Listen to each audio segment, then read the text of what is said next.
Netflix को recently बहुत सारा सक्सेस मिला है अपने आउटलैंडिश और unrealistic tin high school drama से, जैसे कि एलिट, और बहुत सारे दुनिया की बाकी जगहों से आए हुए सीरीज से, जैसे कि ब्लड एंड वाटर और क्लास। इसीलिए एक और ऐसे साउथ कोरियन सीरीज के रिलीज का बस समय का ही इंतजार था, जो हमें हायरार्की के रूप में देखने को मिलता है। इस 7 एपिसोड वाले सीरीज में हम कोरिया के सबसे प्रेस्टिजियस इंस्टीट्यूशन जोशिन हाई स्कूल में कांगहा नाम की एक स्कॉलरशिप स्टूडेंट से मिलते हैं। पर कांगहा के इस स्कूल में आने के बाद एक रीसेंट मिस्ट्री और कुछ ब्लैकमेल के इंसिडेंट सरफेस में आ जाते हैं। ये शो हमें कुछ यूनिक प्रोवाइड नहीं करता, और ये शायद उन लोगों को पसंद आ सकता है जिन्हें हाई स्कूल ड्रामास देखना बहुत ही पसंद है। तो चलिए बिना टाइम वेस्ट किए इस सीरीज का एक प्रॉपर ओवरव्यू और एंडिंग को डिस्कस करते हैं। ऐसे ही दूसरे वीडियोस देखने के लिए इस चैनल को लाइक और शेयर करें और हमारे चैनल को सब्सक्राइब करना ना भूलें। स्पॉइलर अलर्ट फॉर दोस्त जिन्होंने ये सीरीज नहीं देखा। तो चलिए शुरू करते हैं। हायरार्की के ओपनिंग सीन में हमें देखने को मिलता है कि स्कूल यूनिफॉर्म में एक बच्चा अंधेरी रातों में सुनसान राहों पर भाग रहा है। वो क्लियरली किसी चीज से डर गया है और ये बात वो चीख चीख के सबको सुना देता है। साथ में वो बताता है कि वो सबको एक्सपोज कर देगा और कैसे उसको अभी तक मिसट्रीट किया गया, और वो ये सब कुछ उस थ्रेट से भागते हुए ही कर रहा था। बट ये सब कुछ बहुत जल्दी खत्म हो जाता है जब एक स्पीडिंग कार आके उस बच्चे को ठोक के चला जाता है और वो वहीं पे मर जाता है। ये एक्सीडेंट ही बिल्डिंग ब्लॉक है इस पूरे ड्रामा सीरीज का। जोशिन हाई स्कूल को कंसिडर किया जाता है साउथ कोरिया के सबसे एलीट और प्रेस्टिजियस इंस्टीट्यूशन के तौर पे, और ये स्कूल ओन करते हैं और चलाते हैं जोशिन ग्रुप, जो अपने आप में ही बहुत वेल्दी और इन्फ्लुएंशियल है।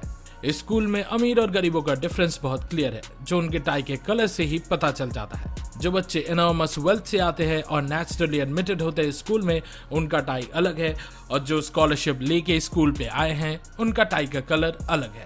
किमरी इस स्कूल का सबसे बड़ा हॉट शॉट है, जिसके सामने सब सर झुका के चलते हैं, इंक्लूडिंग स्कूल के टीचर्स और प्रिंसिपल। ये प्रेफरेंशियल ट्रीटमेंट इसलिए क्योंकि रियान ही जोशिन ग्रुप का इकलौता सक्सेसर है, जिसका नेचुरली मतलब ये निकलता है कि एक दिन वो स्कूल को ओन करेगा।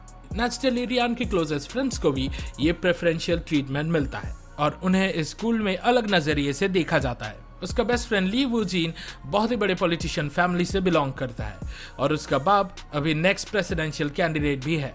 यूनहेरा एक बहुत ही बड़े ट्रेडिंग बिजनेसमैन का बेटी है, और उसका लाइफ भी एक्सट्रीमली कंफर्टेबल है। हालांकि उसके दोनों फ्रेंड्स उसे हमेशा कंपनी देते हैं, और हीरा तो उसकी गर्लफ्रेंड भी बनना चाहती है। पर ये यंग लड़का स्कूल ईयर के शुरू से ही डिस्टर्ब्ड है, क्योंकि जुंग जाई नाम का एक लड़का स्कूल से मिसिंग है। रियान और जाई अपने बचपन से ही सिर्फ क्लोज फ्रेंड्स नहीं थे, बल्कि वो एक दूसरे से मोहब्बत भी करते थे। हालांकि बहुत कम लोगों को इस रिलेशनशिप के बारे में पता था।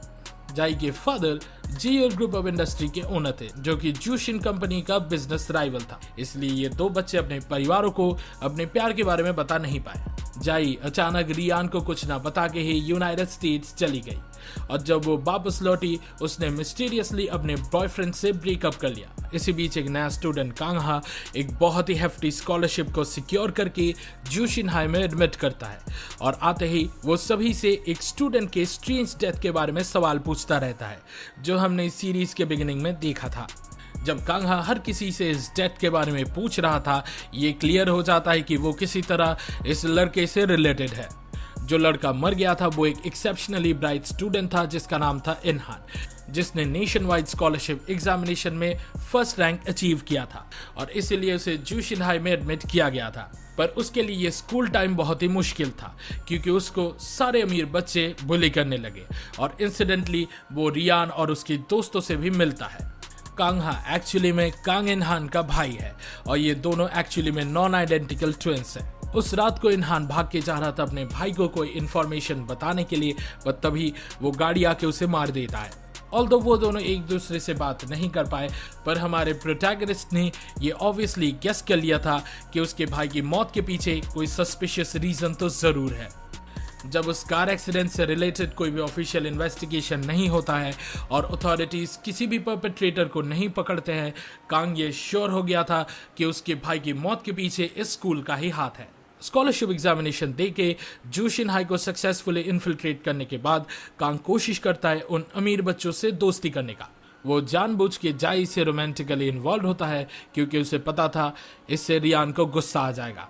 उसका इंटेंशन रियान और उसके दोस्तों से एक ऐसा रिएक्शन निकलना था जिससे प्रूव हो जाए कि ये लोग ही इनहान के मर्डर के पीछे थे। स्कूल में कुछ दिन बिताने के बाद वो ये श्योर हो गया कि स्कूल का एनवायरनमेंट बहुत ही टॉक्सिक है और ये अल्ट्रा रिच बच्चों के अलावा बाकी सारे न्यू कमर्स के लिए जहन्नुम है। और धीरे धीरे कैंग ये सर्टेन हो गया कि रियान ही उसके भाई के मर्डर का जिम्मेदार है। वो बहुत सारा मेथड्स अपनाता है रियान को अरेस्ट करवाने का, जैसे कि अथॉरिटीज को बता देता है कि वो ड्रग्स लेता है, पर सिचुएशन उसके हिसाब से प्लान आउट नहीं करता और इसीलिए उसे बाकी स्टूडेंट्स के और भी करीब आना पड़ता है। इस प्रोसेस में कांग स्कूल के सारे स्कॉलरशिप स्टूडेंट्स को यूनिफाई कर लेता है सारे रिच और ऑप्रेसिव स्कूलमेट्स के अगेंस्ट, जो इस सीरीज के हिसाब से बहुत ही रेवोल्यूशनरी स्टेप था। ये सीरीज इन दो साइड्स के इकोनॉमिक डिवाइड को बहुत ज्यादा एम्फेसिस देता है, जिससे ही एक्चुअली सोशल डिस्पैरिटीज बनते हैं। इसीलिए इस सीरीज को एक हाई स्कूल ड्रामा होने के अलावा इन चीजों पे बार बार फोकस करना पड़ता है जिससे रियल सोसाइटी में भी कुछ चेंजेस आ सके। इतने दिनों तक ये स्कॉलरशिप स्टूडेंट्स जो कि कंपैरेटिवली गरीब फैमिली से आते हैं, वो इन अमीरों के वेहमेंट बुलिंग के सामने सर झुकाए खड़े थे, जिससे एसेंशियली ये बुलिज और भी कॉन्फिडेंट बन गए। ये सीरीज बार बार फोकस करता है उन चीजों पे जिससे इस सोशल हायरार्की को बदला जा सके, जैसे कि युनहिरा का सबप्लॉट, जिसने अपना सब कुछ खो दिया अपने फैमिली के बैंकरप्ट होने के बाद। एक टाइम पे वो भी स्कॉलरशिप स्टूडेंट्स को बहुत बुली करती थी, पर अपने फैमिली के बैंकरप्ट होने के बाद उसको सेम ट्रीटमेंट रिटर्न में मिला और वो समझ पाई कि वो कितनी गलत थी। जाई यूएस से वापस आते ही स्कूल में अपना एकेडमिक ईयर वापस शुरू करती है, पर वो अपने मेंटल स्पेस पे ज्यादा कंफर्टेबल नहीं थी क्योंकि उसको किसी ने ब्लैकमेल करना स्टार्ट कर दिया था। इनिशियली ये ब्लैकमेलर जाई को थ्रेटन करता है कि उसकी और उसकी बॉयफ्रेंड रियान की जाई के वेकेशन होम के सारे प्राइवेट वीडियोस वो पब्लिक में रिवील कर देगा। वो नेचुरली इस लीक के कॉन्सिक्वेंसेस से डर जाती है क्योंकि इससे उसकी और उसके पापा के बीच का रिलेशनशिप हमेशा हमेशा के लिए तबाह हो जाएगा। जाई का फैमिली लाइफ भी बहुत डिफिकल्ट था क्योंकि वो अपने बायोलॉजिकल माँ के साथ नहीं रहती थी। उसके पापा पाक जायुल एक वेल्दी बिजनेसमैन है जो अपने यूथ में एक रिलेटिवली गरीब लड़की के प्यार में पड़ जाते हैं और जाई उस प्यार का ही नतीजा है। ऑल्दो पाक ने उस बच्ची को अपना लिया और उसको अपने एयर की तरह बड़ा किया, पर वो अपने बच्चे की माँ से कोई भी रिलेशनशिप नहीं रखता है क्योंकि वो उसे मॉरली अनवर्दी कंसिडर करता है। उस बच्ची को एक हेल्दी लाइफ देने के बावजूद पार्क एक्चुअली ज्यादा कंसर्न है उसको अपने बिजनेस एम्पायर के नेक्स्ट सक्सेसर के रूप में बड़ा करने को लेके, और वो अपनी बेटी से डायरेक्टली कह देता है कि जब तक वो इस फैमिली से एसोसिएटेड है उसका कोई भी ओपिनियन या डिजायर मैटर नहीं करता। पाक ने दूसरी शादी की और वहां से उसे एक बेटा भी मिला जिसका नाम था जाहियोक, और जाहियोक जाई से बहुत ही नफरत करता था। ऐसा इसलिए कि ये पूरा प्रॉपर्टी उसे अपने नाम पे चाहिए था और वो जाई को अपना इक्वल भी कंसिडर नहीं करता था। इंसिडेंटली जाहियोक को अपने स्टेप सिस्टर के प्राइवेट वीडियोस के बारे में पता चल जाता है और ऐसे ही बहुत सारे ओकेशंस में वो उसकी एडवांटेज लेता है।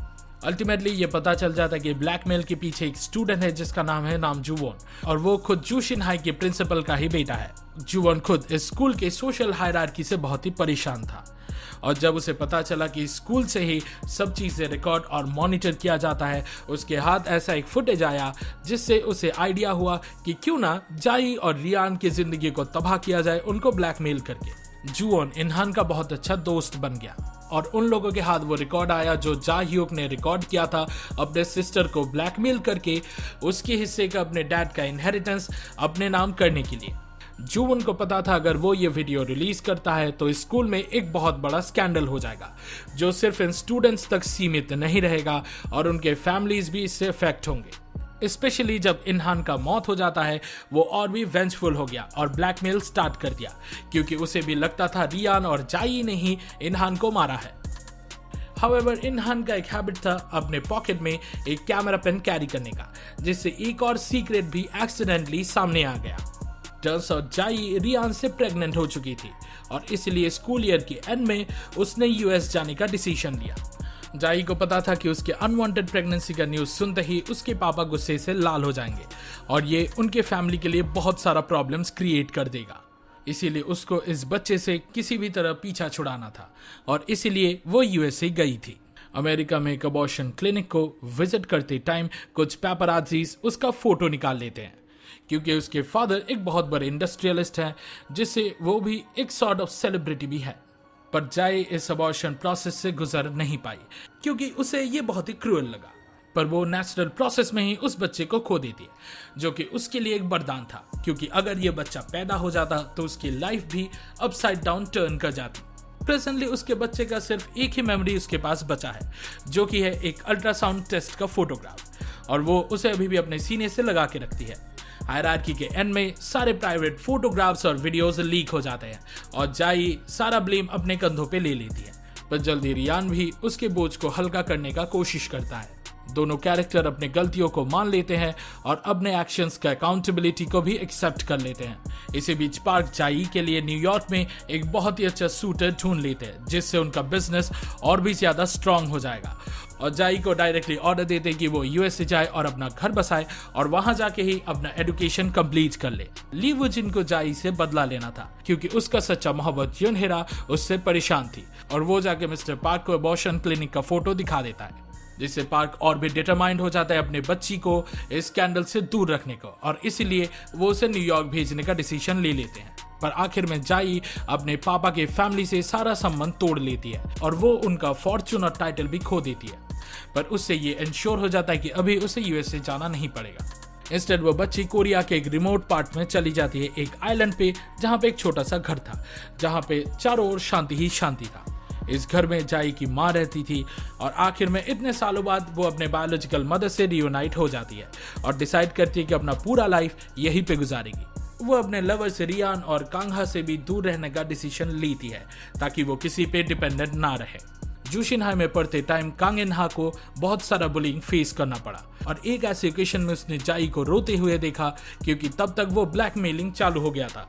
इनहान उसके लिए सपोर्ट का कंधा बन जाता है और वो दोनों दोस्त बन जाते हैं, पर ये चीज रियान को एकदम पसंद नहीं आया।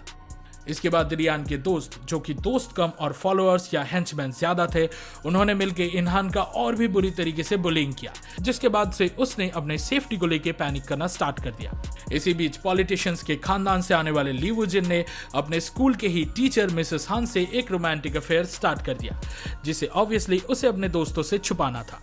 वुजिन के बर्थडे के रात में वो लड़का और उसका टीचर सीढ़ियों पे इंटीमेट हो रहे थे कि तभी इनहान ने ये सब कुछ देख लिया। इसी पार्टी के रात में इनहान को रियान के दोस्त बुली कर रहे थे और भगा रहे थे और वो अपने लिए एक सेफ स्पेस ढूंढ रहा था, और तभी उसको इस अफेयर के बारे में पता चल गया। मिसेस हान उस बच्चे को समझाने के लिए हर तरफ भगाने लगी और मिस्टेकनली अपनी कार से उसे कुचल दिया, जिससे इनहान मर गया। दिस होल टाइम ये बच्चा अपने कैमरा पेन से इस पूरी चीज को रिकॉर्ड कर रहा था। इवन उनका अफेयर और मेकआउट भी रिकॉर्ड हो गया था, जिसके चलते उस टीचर ने इस एक्सीडेंट के बारे में किसी को नहीं बताया और चीजों को छुपाने की कोशिश की। वुजिन को प्रेजेंटली इस सभी के बारे में पता चल जाता है और फिर वो कांगहा की मदद करता है उसे इन सब चीजों का एविडेंस देके, ताकि वो पुलिस के पास जा सके। सीरीज के एंड में मिस हान को अरेस्ट कर लिया जाता है मर्डर चार्जेस पे और पूरे जूशिनहाई स्कूल को रिस्पॉन्सिबल ठहराया जाता है ये सारे बुलिंग, रिंग, ड्रग्स और एक्सटॉर्शन के लिए। उसके बाद स्कूल के प्रिंसिपल को फायर किया जाता है और उसे एक और औरत रिप्लेस कर देती है, पर जूशिनहाई जैसा का वैसा ही रह गया। हायरार्की में हमें एक छोटा सा पोस्ट क्रेडिट सीन भी देखने को मिलता है जब जूशिनहाई स्कूल में चीजें नॉर्मल हो जाती है और क्लासेस वापस शुरू हो जाती है। पर तभी हिरा को क्लासरूम में एक और लाश मिलता है। वो मेल स्टूडेंट का बॉडी शायद जाई के हाफ ब्रदर जाह्यूक का है। पर सबसे मिस्टीरियस बात यह है कि शायद इस डेथ के बारे में कांगहा को पहले से पता है और वो एग्जैक्टली उस बॉडी के डिस्कवरी के टाइम ही रियान को ये मैसेज भेजता है। शायद कांगहा ने ही ये खून किया है और जाह्यूक के मौत का ब्लेम वो रियान के सर पे डालना चाहता है। रियान इनडायरेक्टली इनहान के डेथ के लिए रिस्पॉन्सिबल था, पर उसके लिए उसे कोई भी सजा नहीं मिला। जाई का अपने स्टेप ब्रदर के साथ रिलेशनशिप अच्छा नहीं था, इसलिए रियान के लिए जाह्यूक को मारना बाकियों के आंखों में जायज था। ये क्लियरली हायरार्की के सीजन 2 का एक टीजर है और चीजें फ्यूचर में और भी ज्यादा क्लियर हो जाएंगी।